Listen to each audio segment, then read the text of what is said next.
Hello and welcome to Driver's Therapy. Today we're going to be talking about the ASE A1 engine repair test. Now guys, I just took the test a few days ago and I passed. Yes! And guys, I'm going to be honest with you. This was one of the hardest tests I've taken just in general.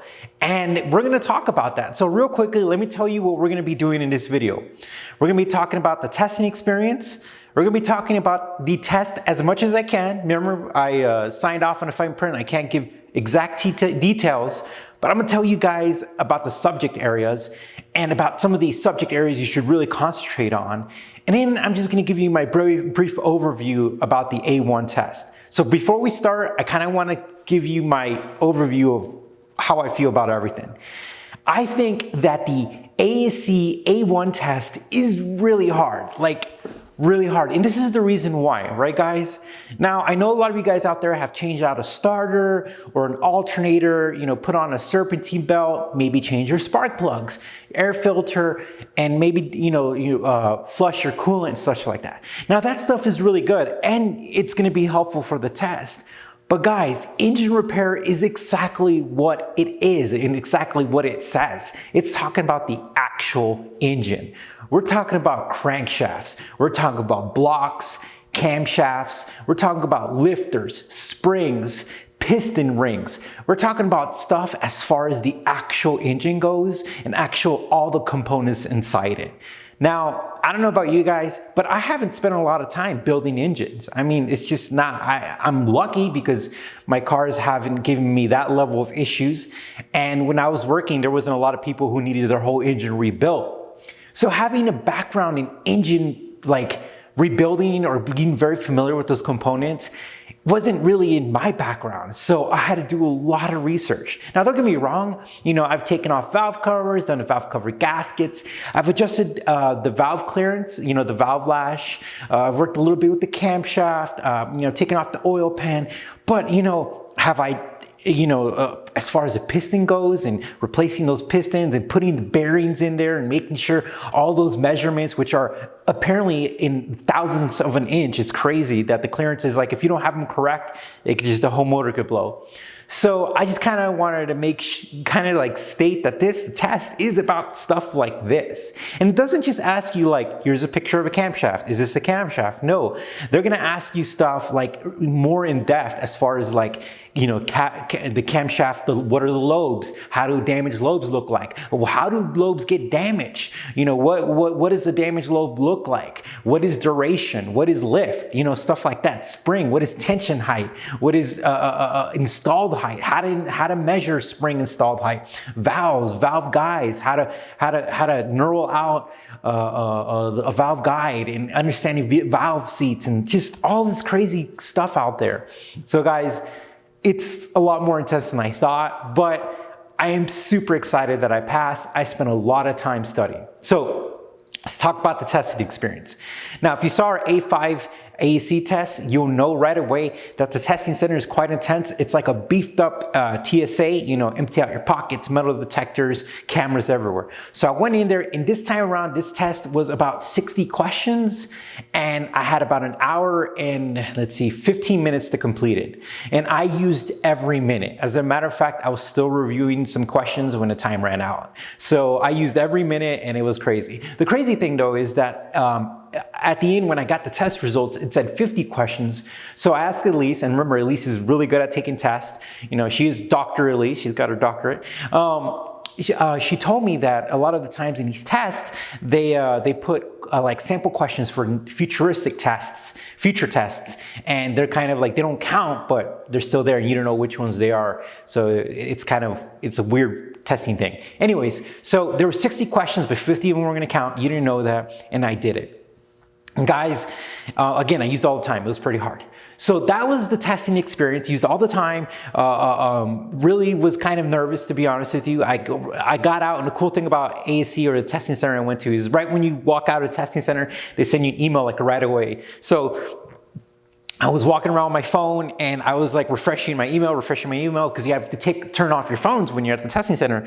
And I was turning it off, refreshing email, and it showed up and I hit it and I was nervous because I really didn't feel super confident, and I passed. And I think I passed really well in my opinion. So anyways, how did I get to the passing point?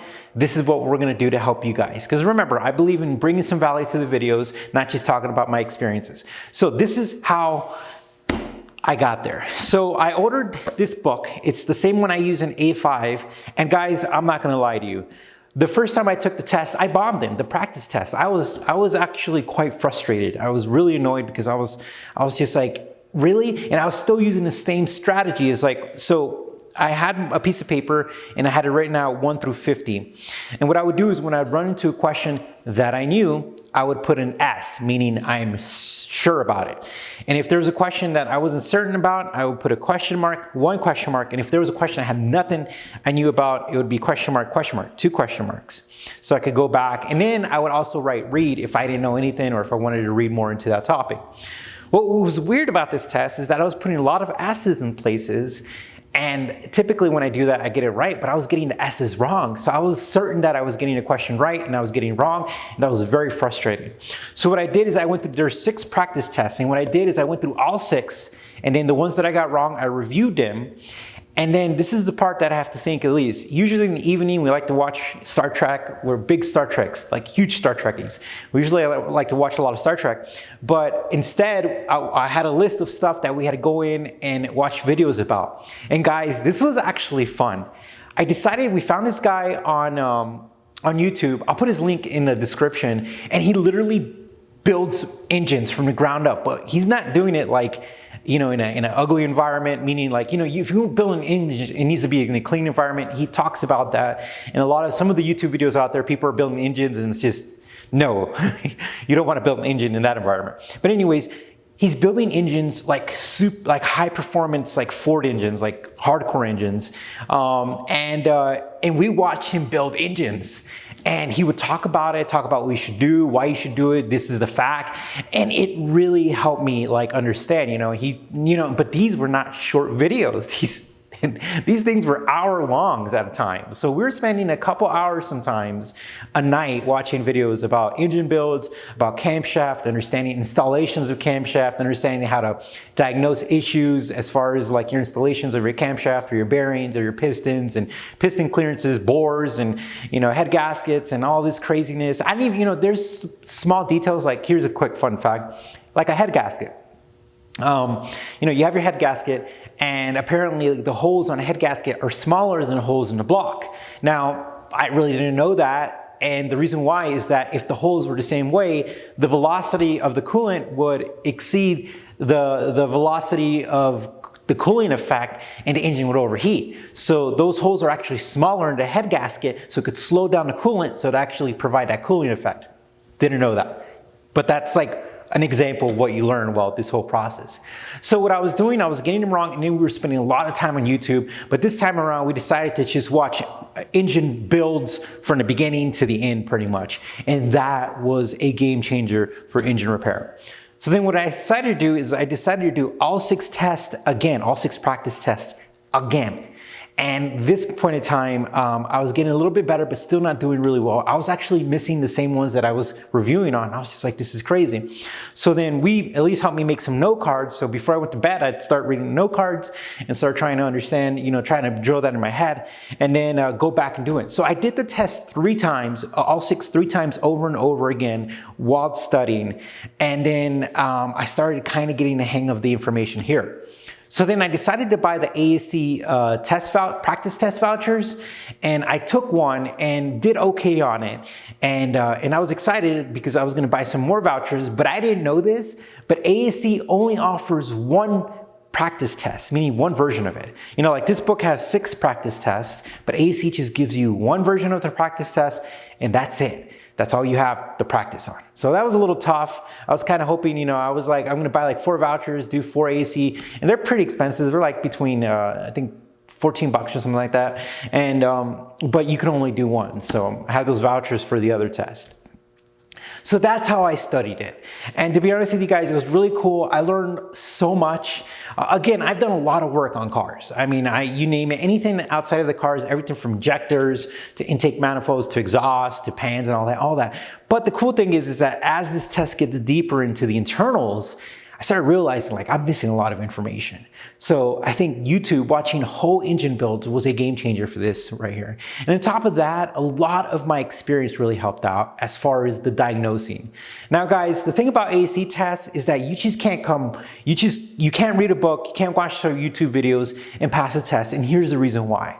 Is because the tests start asking you about diagnosing engine problems. Like, why is your engine overheating? What is this noise? How, you know, like the engine is doing this in a compression test. The engine is doing this in a leak down test. The engine is blowing out this type of smoke. Stuff that only if you've worked on cars for a good amount of time, you would know this.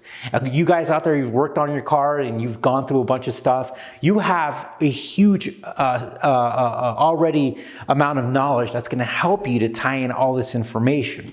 So when you are learning about pistons and piston rings, and maybe you've never done those, you're actually going to understand how an engine works, how everything works. And so when you when you read the information about how piston rings work, and you know the combustion ring and the compression ring and the oil ring, and how they work as far as tightness or how they expand and all that stuff will make sense to you because you actually understand the mechanics and the theory of operation. So it really works out. So I really think having that experience is going to really help out. If you don't, highly recommend you go out there and get as much experience as you can.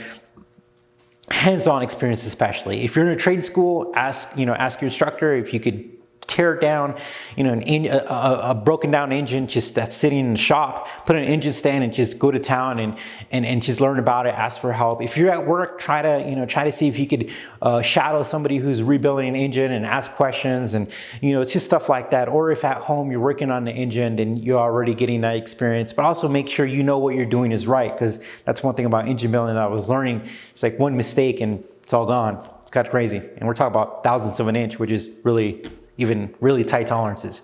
So anyways, guys, that is my experience for the ASE A1 engine repair. I am actually truly proud of myself for passing it.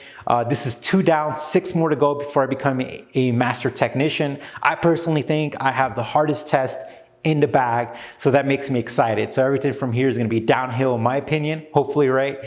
And go from there. Well guys, thank you for watching Driver's Therapy. I hope you gained some information from here. If you have any questions, if you want me to go into depth in any of this type of topics or recommendations, stuff like that, I'm gonna go in there. I'm feel free to talk to you about that in the future. Well guys, thanks for watching the video. Appreciate it. Hope you guys have a great day. Stay safe, and we'll talk to you soon.